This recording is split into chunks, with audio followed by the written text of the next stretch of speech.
ولا تجعلوا مع الله إلها آخر إني لكم منه نذير مبين كذلك ما أتى الذين من قبلهم من رسول إلا قالوا ساحر أو مجنون أتواصوا به بل هم قوم طاغون فتول عنهم فما أنت بملوم وذكر فإن الذكرى تنفع المؤمنين. أعوذ بالله من الشيطان الرجيم. بسم الله الرحمن الرحيم. الحمد لله الذي هدانا إلى دين الإسلام ملة أبينا إبراهيم حنيفا وما كان من المشركين ثم الصلاة والسلام على نبينا محمد بن عبد الله وعلى آله وصحبه أجمعين. السلام عليكم ورحمة الله وبركاته. مدوكبه نماو agigo gan dedo agigo na wede lenu dobona game dele eze agigo vodona wendele bo avode kona welonle egbon vona avode kona wenude vole dodo nígbẹ́tọ́ mọ̀gbẹ́tọ́ yẹnu nágigo nọ́zọ mẹ́tàn tàídì nù sí sọ́dẹ̀ mẹ́lọ́sọ́ gbọ́ ìpanu kan mọ̀jáwẹ̀ máa blóògbé ǹdó kpódókpódó gbódó àyẹ̀sífọ̀ wẹ́ndé náà wẹ́ndé gbọ̀nfó náà wẹ́nudé ayọ̀ǹdọ̀ kóbodolo ìrínisí ni ìṣeni lọ́jọ́ dé mọ̀mẹ́dó sínú kún ẹnu zédó pọ́n mẹ́ná uwayido sunweawe de tin de gbeme Ramadan ton egbonvo mojaka yido Ramadan ton de egbonvo yo wo titan ni ejuwayi bo wo awe to wayi wo do pode wa gbongodo bo yin atonto avode de kone egbonvo na avode de kona wo de pole nu de zombo avọ́dágbé avọ́jọ́ avọ́ èdè kọ́nà wòde gbọ̀ngòdó mọ́kù gàndọ̀ òwe gbó àgígónà déyìn sẹ́wé màgbẹ́lọ́bì séètàn gbẹ́tọ́tàn pọ́ àlìjànú pọ́ nùdé ìkànnìlẹ́tàn pọ́ dé máa ọ̀zẹ́ jẹ́tẹ́ náà nábì Muhammad sallallahu alayhi wa sallam wòde gbọ̀ngòdó lọ́mẹ̀wẹ̀ máa ọ̀zẹ́ jẹ́tẹ́. Enegodo mi bia fifa de mado podo dona dagbedu mavo ma oton pona ma oni blona menyi wana to eton anabi Muhammad de mi bia na do mo wa mi bia na ope ton gbenle bo so bia na sahaba eton le de no popo epo bo edo wa 6 ans mene laoyi medele me ubodo kaka wa jegwe ndenu mi de yo baba mi ton de ino yewula kan asiya anabi ton lo to jlagbedo bo tawe ziza eton do gbelo bi seme ba mi do de nu kumo de gbe bezon baba mi ton a sheikh al marhum Shitu Sani lo meni nyone pokwe etan gbenle kontan etan le de no podo wa 6 ans dagbe ma otan ni kondo yeji Sheikh mi tan vi etan Ahmad al Fatih Sani lo meni nyona ye iya dagbe de no popo e pobo e bloti to yole mi bi ona ye makaso àwọn baba ṣe tọ́ṣe Sheikh Musa Ìsẹ́yìn yóò máa rọ̀ wá dẹ̀dẹ̀ de ketu sí tòmẹ́ Sheikh Taofik Abubakar Asayidiyya wèziza anabi tán yẹ ta gbọ̀n àgégbọ̀n tọ̀ sharkan wa gariban shamala wa januba dọ̀mẹ́lẹ́ náà yàn nù bọ̀ tí ètò dé èdò sísẹ́ tán gbẹ́kọ̀ tè alfa de kpo ekpono kpobo wazon ene lebo e ma ogan lo meni yon aye de kpo gbele ye na mo gbeda gbebozon Imam Mukhtar Abdurrahim Imam Nuruddin azon de lewa gbogunu igbaji we metofin ye mo so odo modo plo baba mi ton de Aijedo Muhibbuddin Yusuf ye ma so do fi po me po epo wazon lepo ma di ke lo meni yona yi me wa po gbede tin leme bo gan si alodo te bo weziza lo machi ma oni gan he dede mi wa ko de na Sunna TV kontole maison bo mi de mi mopon o je baba mi ton Sefu Saka Arikoche sin vile fide baba panu kan niyan godo de jodo mi dugu dagbe e ma gble mi lo sule godo mi ton si ahi di azan ga gbe ga godo e na so jewu gan mo de mi blo na gbe lo yo bi se edo ale ton e mo no posaju me ka no pon Sunna TV le e na che na mi dagbe na so mi ton me yin do wa de ali lode bo mi no gbon ji bo mi do no mo wa a Dr. Abdurrahim Shitu Sani mao ní point ní dọ́jì déédéé tí tó yọdó nágbẹ́lọ́bì ṣe wíyọ̀sùn tàn gbẹ́sẹ̀ tọ̀tàn mao ní tó ẹnẹ̀ níyàn ògàn déé jíròdó po alfa dókòrópò déé náà àgbọ̀n fílẹ̀ bì ṣe wẹ̀mí bí ọ̀nà àzàn wa tán fi ọ̀tàn súnú pò yànnú pò àkímitàn náà jẹ́ kéze bọ̀sán náà kúdó mao má ké àdìbọ̀ ẹ̀nà sẹ́n di àjíjí mẹ́ gbígbọ̀ gánà sọ́yìn mi tàn mao ma azemi do avinami na ma so azemi rosulebo do avinami de lena mi mechele to de me mi de beneto fifana bio eme to eme eno do to Sunna TV gmodo e flag beji bise fifana bio to lole bise me mesdames et ton Abdurrazak Alhaji Abdurrazak Sefu Saka Arikoche Sheikh Musa Sefu Saka Arikoche Sheikh Yakub Saka Arikoche mímẹ́ bí ṣe pọ́ mẹ́ pọ́ bọ̀ mọ́sọ̀ yọ ìkọ́ ẹ̀tàn lẹ́bi ṣe pọ́ máa náà di ké bọ̀ dágbé mi tán déyìn dágbé nágbẹ́ lọ́bi ṣe dé gbé ẹ̀mà nágbé domi. mìjọ́ náà dọ̀kọ́dọ̀ ndéènú yọ̀dọ̀ al-intiqaf haqiqatuhu wa fadluhu wa ahkamuhu. níbi pọ́n sísèmí tán Islam nù déédéé mẹ́lẹ̀ eyin de labo tin de sisin dopodopò me ṣùgbọ́n gbẹ̀kan de chichimi ton o de alukur'ani me gbe o me de alukur'ani me fine min bani Israil le yeleno do sami'na wa asayna wa ushribu fi qulubihim al-ijla mesago de ado ma odo àmọ́tò wewe adọ̀ mi lẹ́mà yìí mẹ́nìnà lẹ́yìn bá ní Israel mọ́wọ́ yìí ń kọ́ lẹ́ka sọ́pọ̀ káká jẹ́ gbé mọ́wọ́ ẹ̀ máa fọ́ káká bá lè kéya mọ́nà wa mẹ́dẹ́yìn alìhùmà annabi Muhammad sallallahu alayhi wa sallam ó gbé rọ̀sùlẹ̀ tán èdè al-Qur'an mẹ́ yẹlẹ́wẹ̀yìn sami'na wa ata'na ghufranaka rabbana wa ilayka al-masir mi se wọ́n de adosedo mi so ko do bona zindeji uwe zombo Islam po se topo zakat e de sisen de poleme siyam e de sisen de poleme as-salatu edeme etikaf edeme nu de mi no blole bi se jan e de sisen de poleme àmọ́ semi ina wa asayina mi lese àmọ́ mi na blo de pe na mi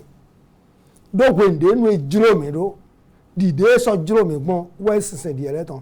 àmọ́ ìsìlámù tó ń dọ̀ sẹ̀mí iná wà àtọ̀ àná mi ṣèdó dé mi ṣèdó wenu de adodo mi sedo when de nu ado eni blodo mi na blodo when de ado eni blogbon de ado mi eni blogbon we mi na blogbon we ali umma islam ton we zombo islam edu de sisenle biseji yeme ka so ti de islam me bo aze se to edo se sami'na wa ata'ana nse bokodoji mojanwe anamodo anado fogbon de meleme àmọ́ yẹmẹ islam me boyido wala sami'na wa asayna uwe atindo anamodo mojanwe anagbon fode islam me fogbon to e ma di muslimi ton wa nas'alullaha subhanahu wa ta'ala al-maghfira mi wa be ma oni sowe kedo poropo mi ton le nu de ji mi jona do ko do mi yodo i'tikaf huwa ruqnun أو إبادة في جميع الأديان وفي جميع القرون نودي إلى اعتكاف ndewe nyi boti de sisele biseme bogoma tin de sisele me àmọ́ e ma wa zedo se deji ma ododo uwe zonbo islam mele yele jenu kan ye jenu kan na ye de ma onu kan uwe nu de no yodo i'tikaf we yo logatan wa shar'a logatan al-i'tikaf luzum shay'un wa li'iqamati alayhi aw fihi wa li'iqbalu alayhi wa habas nafsi alayhi uwe ndo ye ni bete ye sisen de vlondo anayi abugolo de do ene ayogbewe donde gunu yirodo abu fe gome fiwe no wudo na me bunoklo ni gunu wado yeyi abugolo eze ayogbebo jado gugbe me amonde gugbe eto ndo yeyi bete eni do o lo abe abo uwe ya yogbe ton uwe mi no adun do pon re eyi abuglo ye na ya abuglo ba na ikhwali ne sisele bi mewa ede nu de mi na yo sisele do be islam din yusra eze le bi se bo awu boglo etin de votun no legon fotun setole etin de gon eton bonni do medena zwa hun yena ni medena zwa hun yena do mene e hun home eton de gwewa yin sun aton bo melo nano fine bo nu kunde mana mo e kaka na sun aton mi bo apon mi leton adinu yusra ezeba unami mile azan wo de na gbon godo yo umewe de Allahu akbar al-i'tikaf wana be me ojo na zun hun de vola tin ba ni ejo azun hun edo ina yi hun ho de ye ne i'tikaf we de vo tin no block ropo ku ya ton tin bo vilo na no hun pa me kaka na ku ya ton ko jobo ina wa de ton wal islam dinu yusra islam ezen le bi se ba u ba de très facile de asididame de vijijime de lukikime le bi we bawu bo ma o zero de bawudo ko da de lukiki vedo ni aso de zonliji na nde bo evewu ezo do de ana so ki mo na bawu na bo amado jroje na dodo nle we zo maki wa hadha al-i'tikaf nde yodo i'tikaf ye na ibete de do yo luzum shay'un waido anagbo fande bonano lome abi anano po lopo bonayin lohe bona wuli gide wa habatha nafsi alayhi boyido amason de bona wa nudo po ne jan na wiwa me bi okun pa me e ma je igleme e ma je ito ye leton ye mason na lawu kakana ta de na ho de fine fide islam bo mi de ne e bon bozen le bisedo dagbeji na mi uwe yido ana wuli bona hide de tan de me na dono sisi me la yusrafu anhu wajhahu ala sabili ta'zim la yusrafu anhu anapanu kondo pole bonade lowa bo ama lilezon lokon ama lile ayito ezon ekan ama lile agbasa to ezon ekan ama lile nukun to ezon ekan bo ido wujana blo ala sabili ta'zim do ale ojido azezin pínpín nan lọ khaira kana aw sharra ezo yido ablomo do dagbeji taidi de yin mi muslimi leton bo mi no blo di awe meyo aw sharran abido yanji na do wa dande taidi meze bodo re hunde sena votun de sende votun de na zonhuna ena no khomena kakana sun aton mina modo ebe zize suwe eze votun losu eze hun losu eze sisen losu eze dede na khwede losu boblo eta i'tikaf nimi pon khogba i'tikaf yono zan khoko do na khogbe alqur'ani tome de do mede le ko anabi ibrahim la simeno se votun le e do yaqifuna ala asinami lahum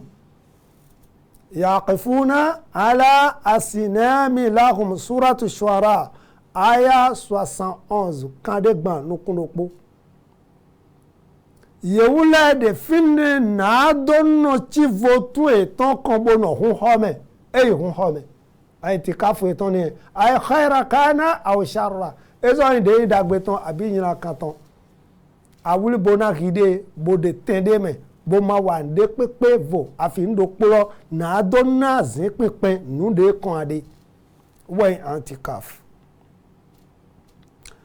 ni mi so ipon alquran me de ma odogbon anabi ibrahim asidale وطهر بيتي للطائفين والعاكفين وركع السجود dike ni kweche ni me bowe bodi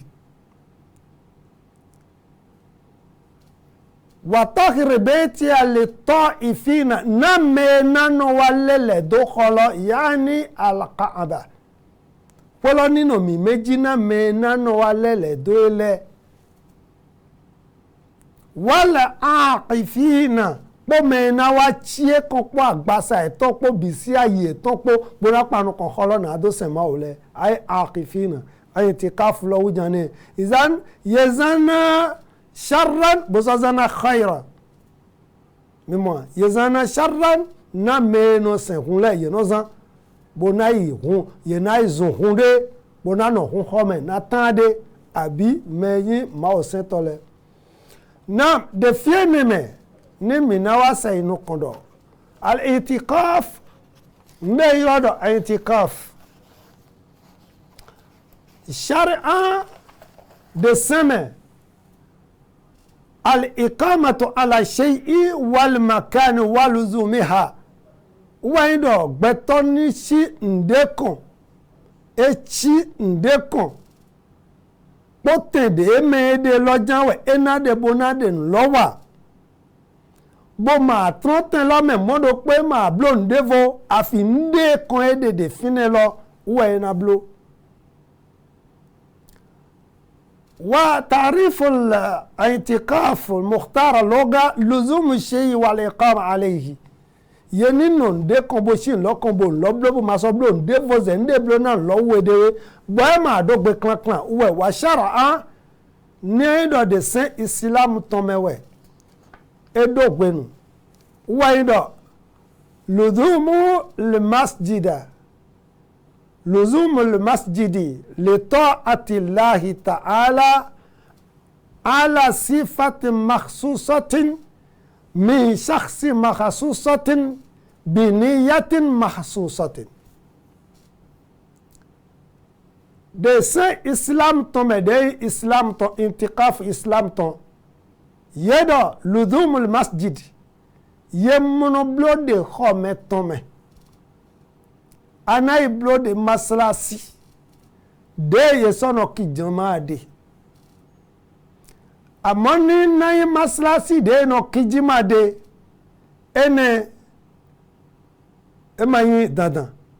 ye dona no ki jama fine do jama wala ton wa ye no ki ama wa i'tikafu blogbe bona wa jo sede pepe do de sede islam tome bisi anablo bi qiyami wa salati wa siyami wa tilawa wa tahlil wa takbir wa tahmid wa ghayra dhalika kakaije al adhikar sabah wal masa bisewa dona pe namede i'tikafu blo wazon ba faddala السلف الصالح أن يكون الاعتكاف في المسجد يصلي فيه صلاة الجماعة ni enablo i'tikaf yedo nablo de maslasi de yedo yeno ki jama de wa ala wajhi al-istihbab huwa masjid de no ki jima de amma fi sunnatul muakkada sunna de lido waydo yedo no ki jama de maslasi lo ama de i'tikaf bonano ton ya jabonano ton ya yo lil hajati ma na hundode afide na gbemi boy daruri boy sema otodeji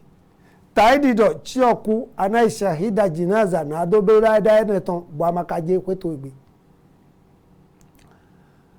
eneme wala wajhi istihbab de yin wana deme waido ni fide no kijimade ni emo kijimade fine ha aso blobo esu jimagbe wala do po janwe ana kijimabo so lekon li ta'atillahi ta'ala nude yodo intikafu islam meton ana blode maslasi de no kijama me na do se tonna mawo mina so modo de sise di eleme ni mede na ihun ho hun pade mejo na so hu de we na yi woli le do so na ya mi sa ho eton me fe me we no ko aride iroblo intikafu eton de amo ye me yin muslimi ma o yirawe de qur'an me suratul baqara do idkhulu fi silmi kafatan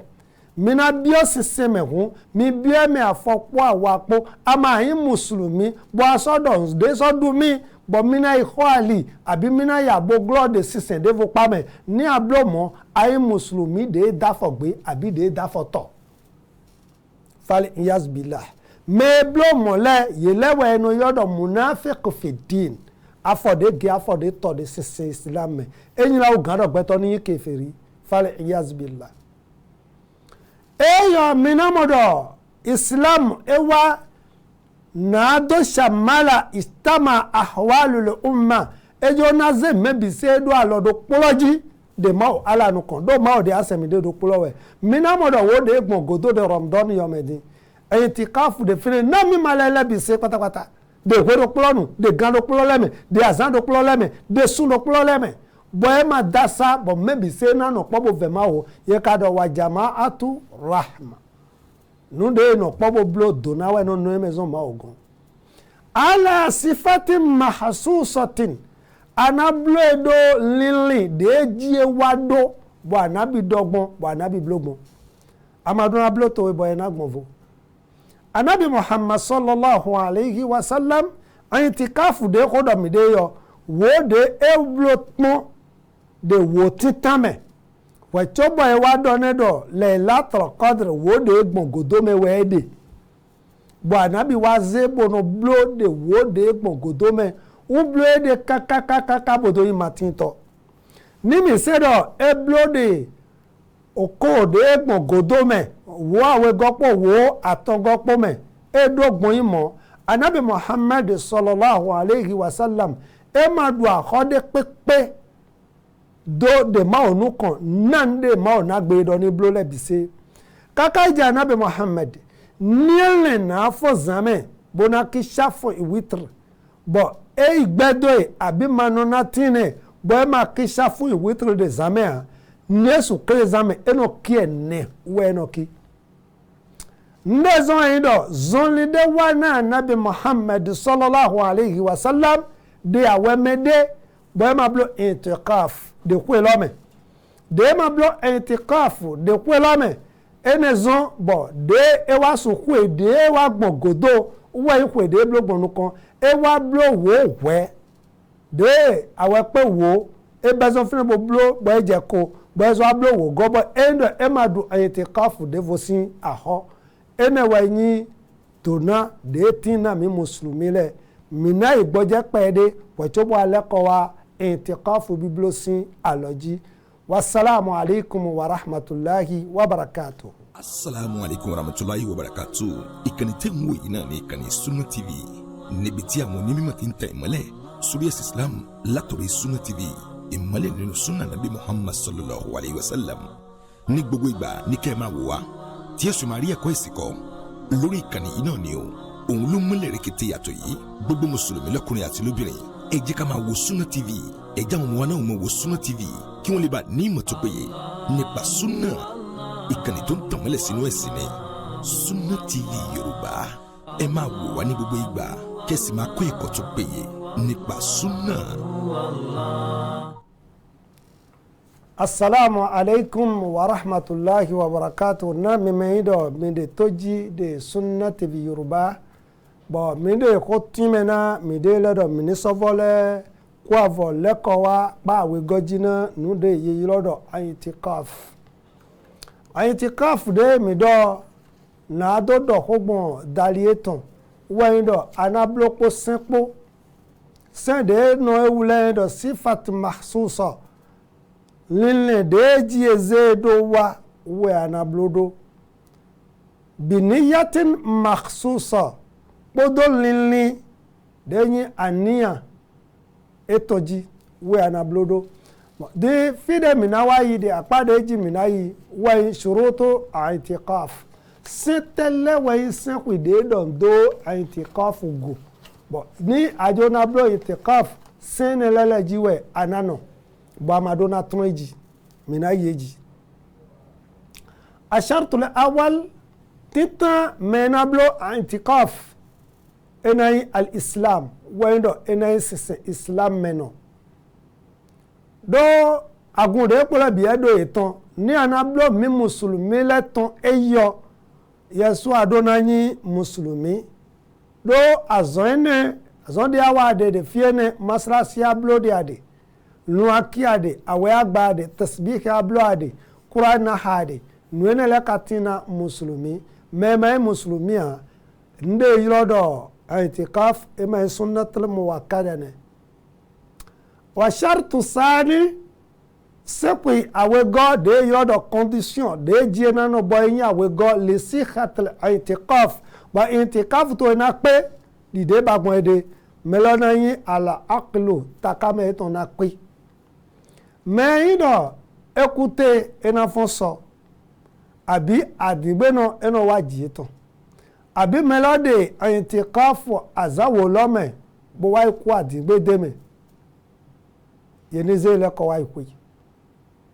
abi melayin do ede ninu mede gbomo do kodo fi takamelo ezun aje pede ema sunnatul muwakkada nawi osu do anabi Muhammad sallallahu alaihi wasallam edo rufi ala qalami ani thalath mais attendez le timbo we kanti eton yo ze saye ma kan de pepe na e sharra kana aw khaira dagbe wea nyina wea ye manaka e anil majnun al maghlub ala aqlihi hatta yufiq mede aikaeto mape bo o ton da we ton do meyo maso de khodo do fiba e mo so yi itikaf kakabo minamodo e mo ponbo wa anin naimi hatta yastayqiz bododo me damlo kaka iwe ndenu na fon wa anni sabi hatta yahtalim modo plo yopo pevi kakabo enai mede balaga ene mewe meta meto pe edeme ashartu thalith menablo i'tikaf at-tamyiz ena odokwi bo nyi meko bo balaga enelewe na zombo itikafu eto na pe yedo yokpovu de ma odokwi ezo blo itikafu amo ema o pe so me balaga ton warabe enego aniyat adonado linido egbe awe pe ko de ki magribi che boki ichai boki achamu maleko je kwegbe fiere na ki asubadi kaka igbegbede egbe awe na fobo na yidi enenyi aniye ene enatinde ayimenawe do adisi anabiton odo innamal a'malu biniyat aniya de lili de ado ene amado ado lili do mina so ado ete do filele eso yin do lili to endo ajo na blo itikaf gan ko poton semagbe ajo blo itikaf gbero poton semagbe ajo blo itikaf azato meton semagbe nawe àmọ́ gbẹ̀ǹdẹ́ nu agbá ọdọ́ àní abo bí ọfínẹ àní àdé àdólọ́ àdónáblóbọ̀ ẹ̀nà pé. ashartul khamis sẹ́kùn àtọ́ntọ́ dèéna zọ́bọ̀ ẹ̀ǹtì káfùtò ẹ̀nà ìmá ò débò yín dé ìmá ò jíròbọ̀ ànábì zéwá náà mi. an yakuna al-i'tikafu fi masjidin i'tikafu dé ànábló ní ìdọ̀ masalasi déwẹ̀ ablode nimi pon hogbe ma oton de alquran nime afade le yeno do ko dele bona jago bodo fitewe ye mode de alquran nime esu pona ko mo kole mi mo afade do di do be itikafu de matin de alquran nime mi mo afade do mo bodonu eton quran ko e ka gbuwa nuye de me egbegba wu gan mo tọ̀dáwẹ̀ òkúwẹ̀ fídí ayún lẹ́jẹ̀ wé àná lẹ́jẹ̀ bó lẹ́kọ̀ àmọ́sọ́ ọmọdé ètò fọ́ níbi pọ́n alukur'ani mi ẹ̀dọ̀ wala tubashiruhunna wa antum aqifuna fil masajid mẹ́dẹ̀ ẹ̀dọ̀dọ̀ ìtìkáfù màdé alukur'ani mi ní ìpọ́n ma odo de suratul baqara me do mi do na mi bodo sena mi do suratul baqara 187 edo wala tubashiruhunna mima da ayiwu po misile powe na dodo ko po ye powe wa antum boy kaido miule aqifuna fil masajid mi de itikafu me de masalasi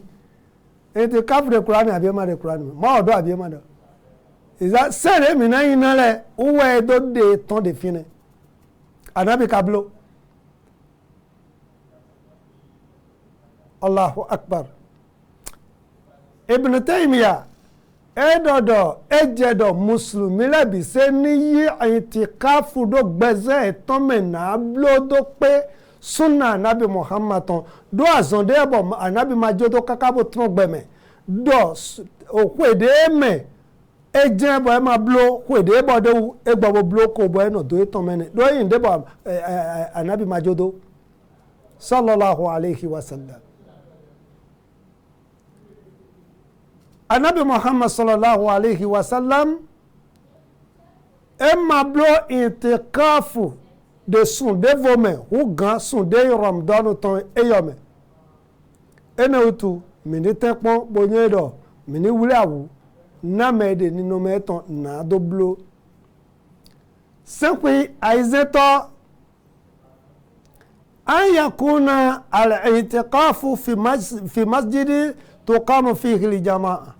dide mi dogbon dayi ena maslasi de me yeno kinu jama'a de uwe ni aniki ani iblo itikafu de na do wa si saison ni pe mi o do kodo energy wayi mi na wayi se eton deyin asabi'i min shurut al-i'tikaf tiwe to de sehui de do khodo itikaf bo si se mede do sen mau at-taharat min al-hadath al-akbar wachobo anaibe bibe itikaf si se mede do sen mau ton amodo amezo adikhodao hunaka hadath al-asghar adikhopevitin adikhopevi taidi ado abi afoda yi anakroten lo mepo nwe abi nde di mone ṣùgbọ́n adikhodeyin adikhodao adona lawe taidi do gbeto tinbo gbedegbe awe pe ko bo etikafu etojo na bede asuba eneme ede ko etongbe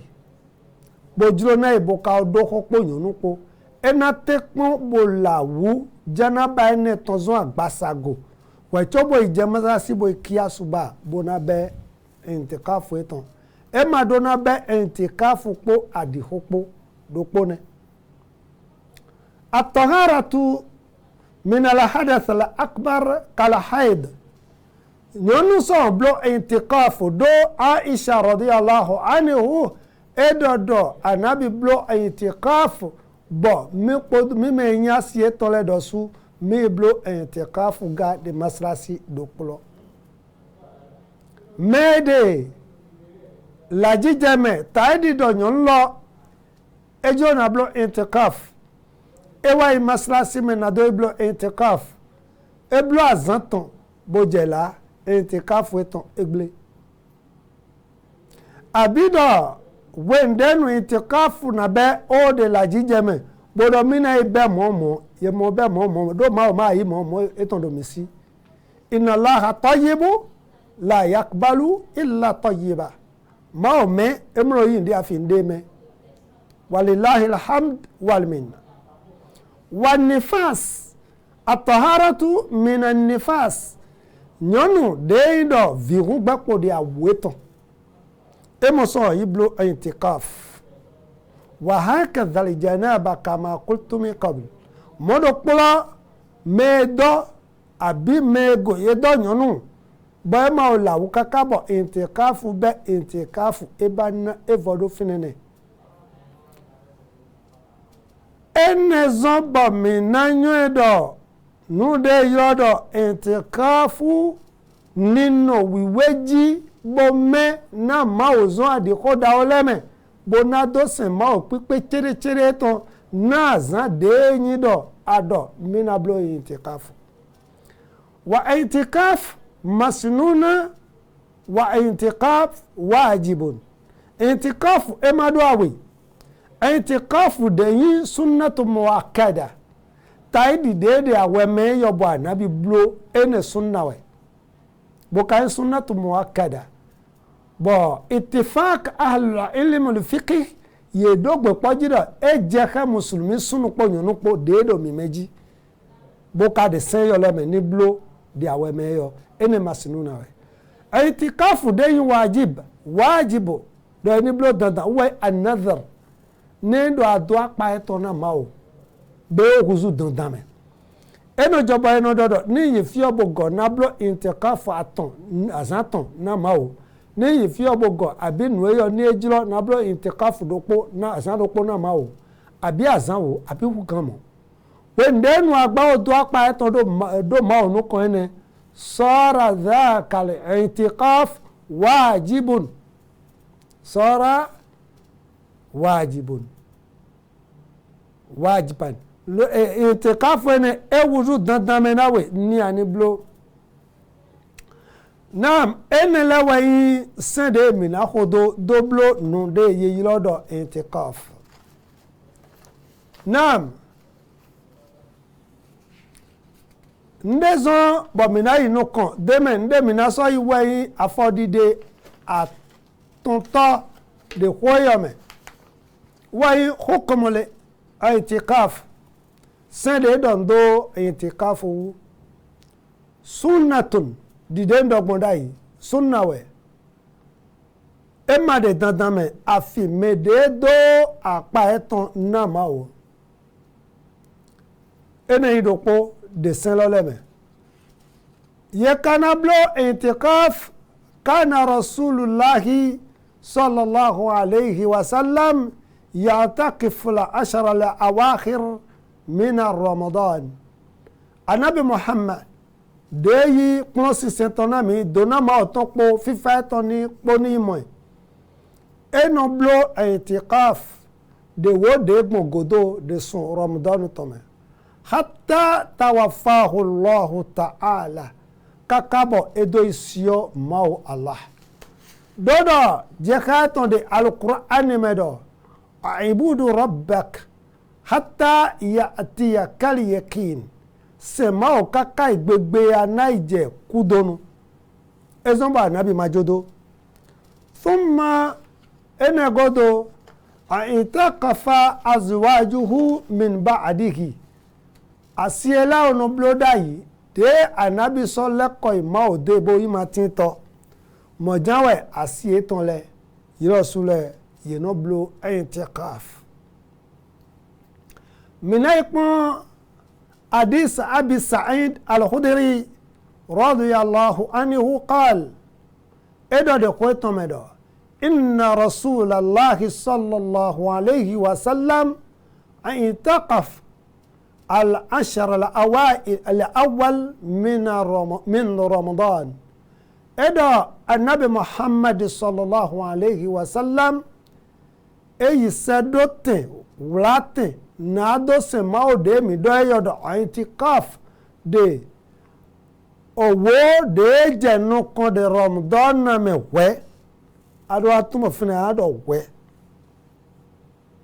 eblo intikaf zemede wado se mao de wo de jenu kon de Ramadan no me we qala fa akhadha al-hasir bi yadihi ewa zezen eton do wadame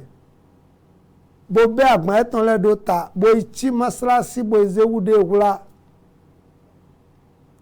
bo no fine kaka na azanwo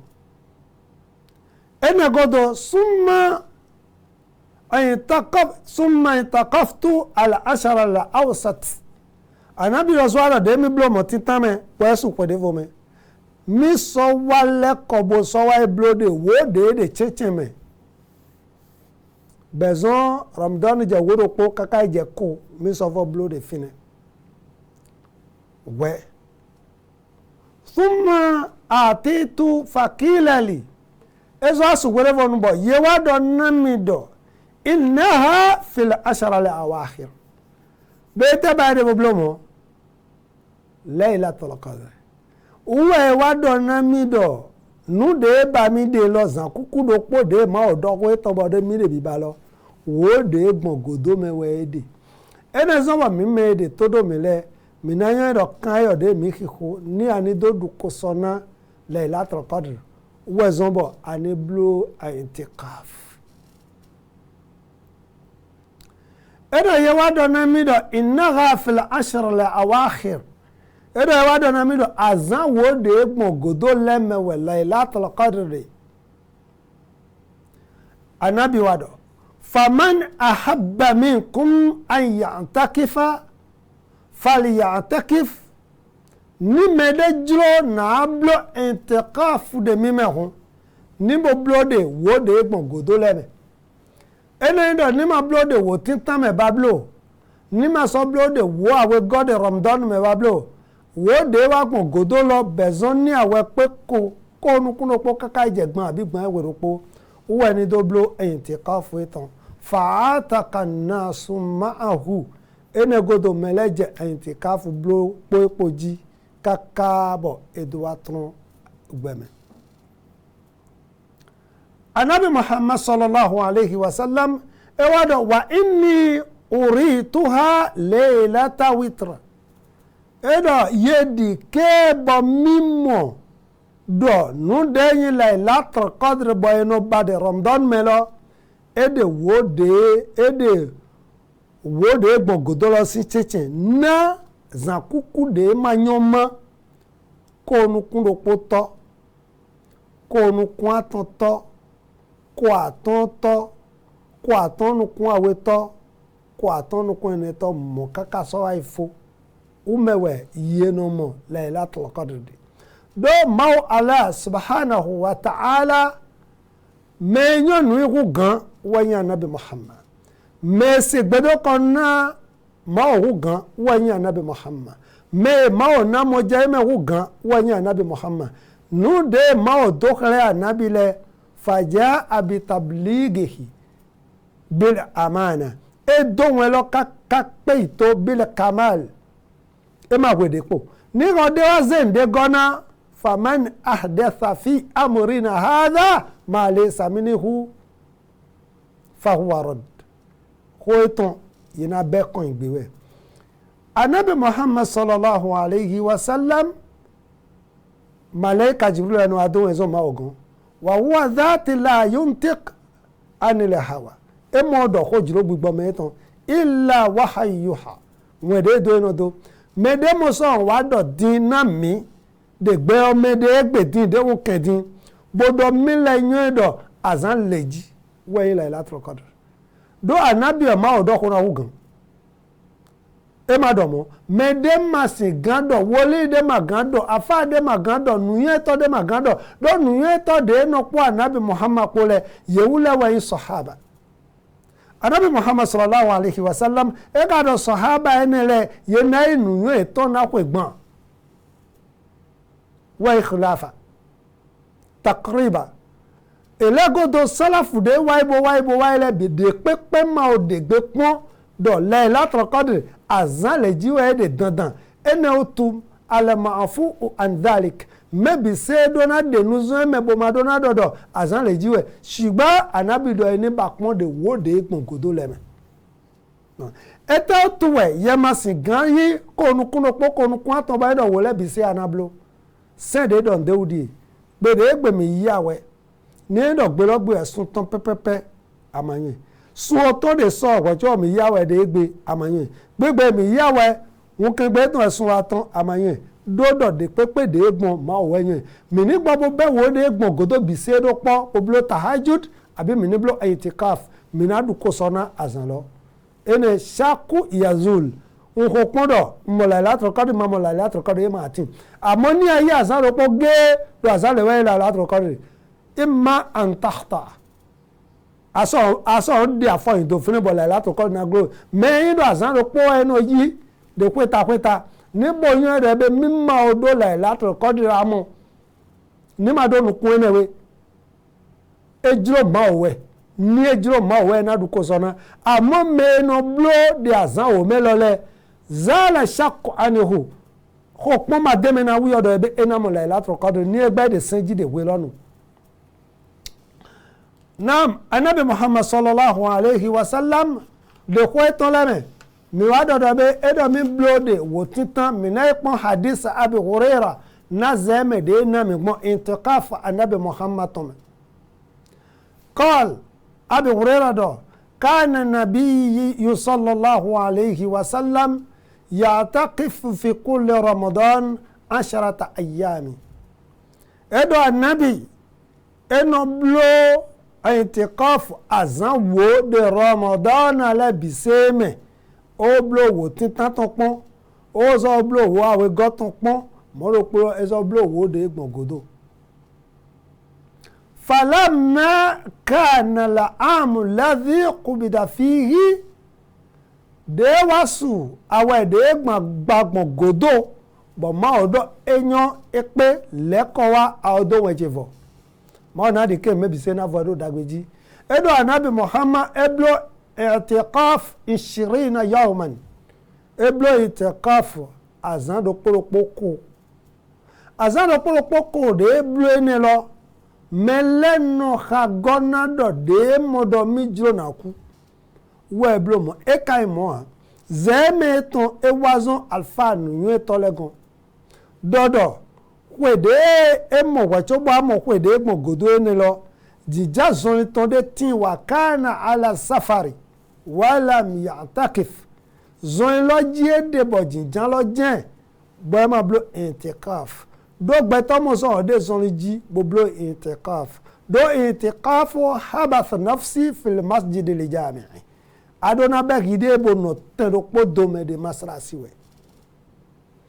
de mawablo de kwelo me bo esu kwede vome ene zombo eblo wo titan we do swa ko wo de jodo de kwedi eme we chobo ablo wo de gonna eyo bo do eblo azako de eblo mo godome e wa zombo mi no do anabi madu sisin ko azon de ma ozon etan mi na ipon ko gbe Sheikh al-Islam Ibn Taymiyyah rahimahullah e do de ko etan me bodo na mi zemegbon kode mi do si daido de egbon na nabi bo e ma dobla ko lo wini mi na wayi o sejido wetelanu e yenoblo intiqaf de se aizeto zamanul intiqaf wa waqtuhu wenu e yenoblo podo gen to me po yero anano intikafu mepo aniya eton po ibadata lillahi na dosin mawu na gwendenu anabi blo ujawa ide sunnatul muakkada bwana blo shiba ewado bade memero poropode yero da wafi aqali muda edo gwenu pevi na meji jatine al-intiqaf bo enablo intiqafuna bo enayi kila dewe mudat al-intiqaf khilaf bayna ahli al-ilm niyata da khususugmo dali eton na wendenu yesi ganza eneme minawa ikmo okogbe imam ibn Baz rahimahullah edo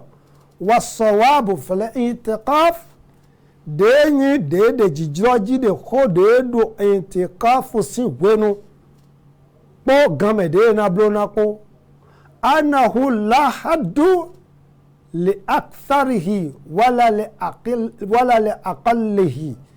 e ma do dogbo do esu ena podole egwe ena podole Ibn Baz wedomo walaysa lahu hadu mahaduda e ma kazodo do leo wa indogbo tombo epodo falao dakhala almasjid